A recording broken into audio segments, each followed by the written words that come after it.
अगर इस बात को हम शुरू कर दें तो ये शायद सारा दिन भी लगे रहे ना तो ये बात खत्म नहीं। शॉर्टली हम ये कहेंगे दोस्तों कि आपने करना क्या है, या आपने इसको शेयर करना है, आपने दूसरों को देना है। ये बात पेरेंट्स को भी नोट कर लेनी चाहिए, खासतौर पर बच्चियों को, गर्ल्स को, कि आजकल सोशल मीडिया पर जो फैकिंग हो रही है या जो रैप्स हो रहे हैं, बहुत सारी बच्चियों ने अपने रैप्स करवाए हैं मजबूरी के तहत। लेकिन ऐसा कुछ भी नहीं है, मजबूरी नहीं होती, बस वो ना समझ होती है, हमको नहीं पता। अगर हम फंस गई हैं तो अभी इसका हल क्या है? तो ये फंस कैसे जाती हैं? बहुत सारी फेसबुक आईडीज़ होती हैं फेक या व्हाट्सएप पर, सर वो ऐसी मासूम बच्चियों को वो दरिंदे फंसा लेते हैं। ऐसे PhD की होती है उन्होंने ओवर एक्टिंग में, ऐसी मासूमाना तरीके से वो टेक्स्ट करते हैं तो अगला बंदा उस पर वो मुतासर हो जाता है। और बहुत सारी गर्ल्स भी उनके साथ शामिल होती हैं जो कि वो पेमेंट लेती हैं। तो मेरी रिक्वेस्ट है कि फेसबुक पर ये शॉर्टली में बता रहा हूँ, बहुत सारी ये लंबी बातें हैं करने को, लेकिन सिर्फ शॉर्टली कहूँगा। सबसे रिक्वेस्ट करूँगा अपनी बहनों से, बच्चियों से, और ख़ासतौर पर पेरेंट्स पे, अगर आपके घर में अगर फीमेल्स यूज़ करती हैं तो उनकी रिपोर्टिंग लिया करें, ठीक है। और फेसबुक पे बहुत सारी फेक आईडीज़ होती हैं जो कि फंसा लेती हैं और बाद में बात चैटिंग करते करते पता नहीं कहाँ तक पहुँचती है वो, आपको भी पता है कहाँ तक पहुँच जाती है बात। और फिर वीडियोस कॉल चलती हैं, फुटेज होती हैं एक दूसरे की, और वो फुटेज बाद में मुख्तलिफ वेबसाइट पर अपलोड हुई होती हैं और वहाँ से वो पेमेंट वसूल करते हैं। और बाद में फिर गर्ल्स कहती हैं कि हमें नहीं पता था कि ऐसा होना है, और शुरू में ये कहती हैं कि हमारा ऐसे वाला नहीं है, उसने फ़लाँ कस्में उठाई हैं, ये वो ठीक है। और वो पता नहीं कैसी कैसी अगला बंदा झूठियाँ कस्में उठा लेता है सॉरी, तो और वो उससे मुतासर हो जाती है, ठीक है। और ये बात काबिल गौर बहुत आई है कि बहुत सारी अगर लड़कियों को हम समझाएं तो वो आगे से रिस्पॉन्स कुछ यानी कि ओवर एक्टिंग का ही देती हैं कि आपको क्या पता, हम जानते हैं अपने वाले को, वो ऐसा नहीं है, ठीक है। तो आपको क्या पता, आपने तो उसका ड्रेस भी नहीं देखा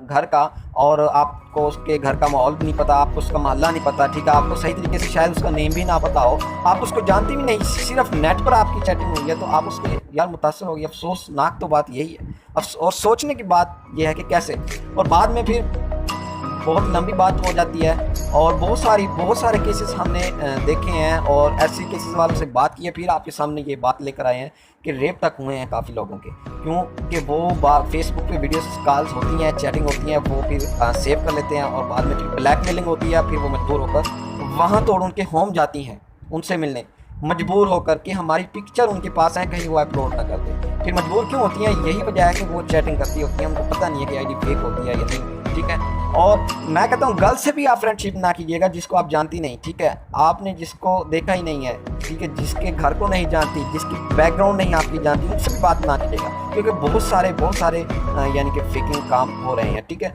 और इस तरह के अगर आप मसले में फंस गई हैं तो आप तोड़ फेसबुक दफ्तर से भी अगर कॉन्टैक्ट ये पाकिस्तान अदारों के तहत हो सकता है, उस बंदे की मैं कहता हूँ एक उसकी जो वो कहानी या स्टोरी है वो आप मंगवा सकती हैं अगर मंगवाने वाली हों, और उसे ठुआ सकती हैं। इसकी कोई बात नहीं है, अदारे आपकी हेल्प कर सकते हैं, साइबर क्राइम से आप कॉन्टैक्ट कर सकते हैं, और इस तरह की बहुत सारे मसाइल जो होते हैं वो हल भी हो जाते हैं। और बहुत सारे जो लोग होते हैं डरते हैं, या खुदकुशी कर लेते हैं, या फिर वीडियोज़ बना के दे देते हैं, पेरेंट्स अपने बच्चों के गले दबा देते हैं इसी वजह से, और पूरा घर डिप्रेशन में चला जाता है। ये डिप्रेशन की भी एक अलामत है। तो इस तरह का अगर प्रॉब्लम्स हो आपको तो हमें ईमेल आप कर सकते हैं, हमारा ईमेल आपको मिल जाएगा, हमें बता सकते हैं, हम आपको मशवरा देंगे, आपकी हेल्प करेंगे इंशाल्लाह ताला। और मेरी रिक्वेस्ट एंड में यही है कि ऐसे फेक लोगों से बचिएगा। मैं बार बार कह रहा हूँ, ये सब सिस्टर्स के लिए, और पढ़ी लिखी सिस्टर्स ऐसे कामों में मुलव्वस हो जाती हैं बेचारी, जिनको पता नहीं होता, ठीक है। तो वो उनकी यही वजह है। तो हालांकि वो अपने आप को बहुत एक्टिव या शरई लिहाज से, पर्दे लिहाज से बहुत वो यानी कि इस्लामिक समझ रही होती हैं, ये समझते हुए उनसे बात करती हैं शरई लिहाज में, तो वो भी आगे से शरई लिहाज में करता है। तो आहिस्ता आहिस्ता वो पॉइंट आता है कि आप अपना कुछ दे बैठते हैं, किस बुनियाद पे? ट्रस्ट की बुनियाद पे, जो कि ट्रस्ट हमें इंटरनेट पे नहीं करना चाहिए, ठीक है।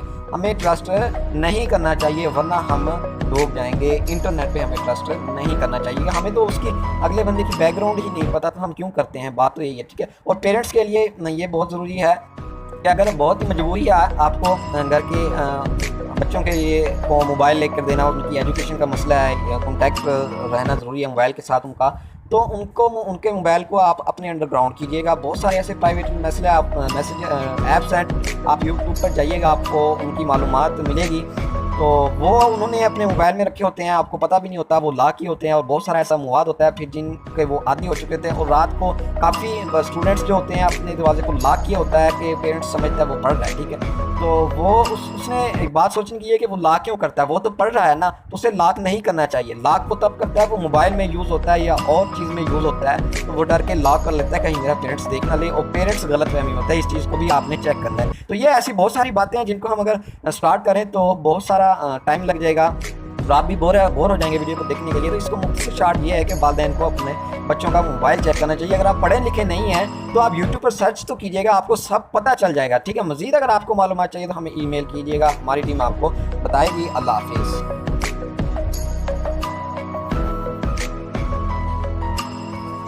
अगर इस बात को हम शुरू कर दें तो ये शायद सारा दिन भी लगे रहे ना, तो ये बात